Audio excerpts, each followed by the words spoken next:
تمہیں خبر بھی، تمہیں پتہ ہے کہ عبادت اللہ کی کرنی چاہیے، تمہیں پتہ ہے کہ نماز پڑھنی چاہیے، تم جانتے ہو کہ نوافل ادا کرنے چاہیے، تمہیں پتہ ہے کہ سجدے آنکھیں بند کر کے جھوٹ کی زندگی جی کے اپنے ساتھ بددیانتی کر کے دھوکہ دے کے اپنے آپ کو دائیں بائیں اپنے آپ کو کہیں مصروف رکھ کے کچھ وقت ضائع تو کر لیتے ہو، پر تمہیں پتہ تو ہے نا کہ عبادت اللہ کی کرنی، تمہیں اس کی خبر ہے۔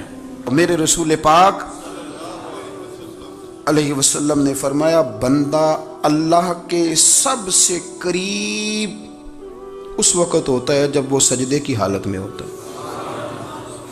کس کے قریب ہوتا ہے؟ اللہ کے سب سے قریب ہوتا ہے، وہ بڑا نیڑے ہے رب کے، بڑا قریب ہے، اس لیے کہ وہ حالت سجدہ میں، وہ جب سجدے کرتا ہے نا اس کی بارگاہ میں جب جھک جاتا ہے۔ آپ ذرا سجدے کی کیفیت دیکھیں نا، زبان بھی یہاں ہے، آنکھ بھی یہاں ہے، کان بھی، عقل بھی ساری، اس نے سارا کچھ رکھ دیا سجدے میں۔ آپ وہ کبھی پیچھے جائیں تو دیہاتوں میں کہا جاتا تھا ناک سے نکیریں نکالو، بہت بڑی سزا ہوتی تھی نا، ناک سے نکیریں نکالو، بڑی سزا ہوتی تھی۔ تو اس نے کہا مالک مجھے کسی نے کہا نہیں، پر دیکھنا میں نے رکھ دی ساری عقل سجدے میں، اور رکھ کے کہا کیا سبحان ربی یا اللہ، اللہ میں پست ہوں تو اعلیٰ ہے، اللہ تو میرا رب ہے اور تو سب سے اعلیٰ، اتنا۔ اور فرمایا جب یہ اس کیفیت میں ہوتا ہے تو پھر یہ اپنے رب کے قریب ہوتا ہے۔ میرے نبی کریم علیہ السلام نے مصلی سے دل لگانے کا درس دیا، حضور نے توجہ دلائی، صحابہ اس ذوق کے حامل لوگ تھے، وہ کوشش کرتے تھے۔ جناب صدیق اکبر رضی اللہ تعالیٰ عنہ کا عبادت کا مزاج ہمیشہ قائم رہا۔ حضرت عمر فاروق ساری رات اللہ کے حضور کھڑے رہے۔ حضرت عثمان غنی رضی اللہ تعالیٰ عنہ عشاء کی نماز پڑھ کے 2 رکعتوں کی نیت باندھتے تھے، 15 سپارے پہلی رکعت میں پڑھ دیتے تھے اور 15 سپارے قرآن مجید کے دوسری رکعت میں پڑھ دیتے تھے۔ آپ نے نا حضرت عمر فاروق کے وصال کے بعد ان کی ایک بیوہ سے نکاح کیا، حضرت عثمان غنی نے نکاح کیا۔ وہ خاتون آپ کے نکاح میں آئیں تو عرض کرنے لگی امیر المومنین میرے لیے اعزاز تو بہت ہے کہ میں امیر المومنین کی بیوہ تھی تو امیر المومنین کی منکوحہ ہو گئی ہوں، لیکن حضور نہ تو میں جوان ہوں کہ میرے اندر رغبت ہوتی اور نہ میں اب اس قابل ہوں کہ کوئی خدمت کر سکوں، میرے ساتھ نکاح کی وجہ کیا بنی؟ تو عثمان غنی رو پڑے، فرمانے لگے میں نے عمر فاروق کو مسجد میں اپنے رب سے ڈرتے ہوئے دیکھا ہے، میں نے اسے روتے ہوئے دیکھا ہے، عدل کرتے دیکھا ہے، انصاف کرتے دیکھا ہے، امت کی خیر خواہی کرتے دیکھا۔ تمہارے ساتھ نکاح اس لیے کیا ہے کہ تم مجھے یہ بتاؤ کہ عمر فاروق گھر کے اندر اپنے رب کو کیسے راضی کرتے تھے، گھر کے اندر کیسے راضی کرتے تھے، وہ طریقے بتلاؤ، تم بتاتی جانا اور میں بھی اسی طرح گھر میں عبادت کروں۔ جس گھر میں اللہ کا ذکر ہوتا ہے وہ گھر زندوں کا ہے، اور جس گھر میں رب کریم کا ذکر نہیں ہوتا وہ گھر زندوں کا نہیں ہے۔ گھر نا ہم نا کتابوں میں پڑھتے ہیں کہ ایک بزرگ کہتے ہیں، حضرت فضیل بن عیاض کہتے ہیں کہ میں ایک گلی سے گزر رہا تھا تو گھر کے اندر کسی قاری صاحب نے قرآن کی آیت پڑھ دی وَلِمَنْ خَافَ مَقَامَ رَبِّهِ جَنَّتَانِ، میں میرے کانوں سے ٹکرائی تو اللہ نے میری کایا ہی پلٹ دی، میں توبہ کر گیا۔ اب گھر کے اندر سے آواز آئے تو صحیح نہ تلاوت کی، پر اندر سے آواز آتی نہیں، یا ڈیک بجنے کی آواز آتی ہے، یا ٹی وی چلنے کی آواز آتی ہے، یا دھوم مچانے کی آواز آتی ہے۔ عبادت کا وہ جو خاص شوق تھا، وہ جو حسن تھا، وہ جو توانائی تھی، وہ جو بات تھی۔ ایک جگہ پہ ہم بیٹھے تھے تو وہاں ایک صاحب آئے اور انہوں نے آتے ہی کہا کہ مہربانی کریں ذرا مجھے مصلی دے دیں، میرے نہ کچھ نفل رہ گئے۔ تو میں نے وضو کر لیا تو کوئی مصلی مل جائے، مصلی انہیں دے دیا گیا، وہ مصلی لے کے چلے گئے تو پیچھے ایک صاحب نے تبصرہ کیا، کہنے کتنا ریاکار بندہ ہے، لوگوں کو دکھا رہا ہے کہ میں نفل پڑھتا ہوں، ہے کو بات کرنے والی۔ میں نے اسے کہا، میں نے کہا تو مہربانی کرنا اس طرح کی ریاکاری تو بھی کر، پکڑ مصلی اور جا تو بھی تھوڑی ریاکاری کر کے آ، اٹھ ذرا شکر کر، کوئی یہ ریاکار بھی ملا ہے، کوئی نفل پڑھ کے ریاکاری کر رہا ہے اللہ کا۔ میں کہتا ہوں کو پڑھے تو صحیح نہیں، یہ کوئی دور ہے نفل پڑھنے کا، اس میں تو لوگوں کا مزاج ہی نہیں، طبیعت ہی نہیں۔ میں نے کہا چل مہربانی کر یہ لے مصلی اور تو بھی جا تھوڑی سی، یا کر یا ریاکاری کرو تو صحیح نا، مزاج ہی نہیں،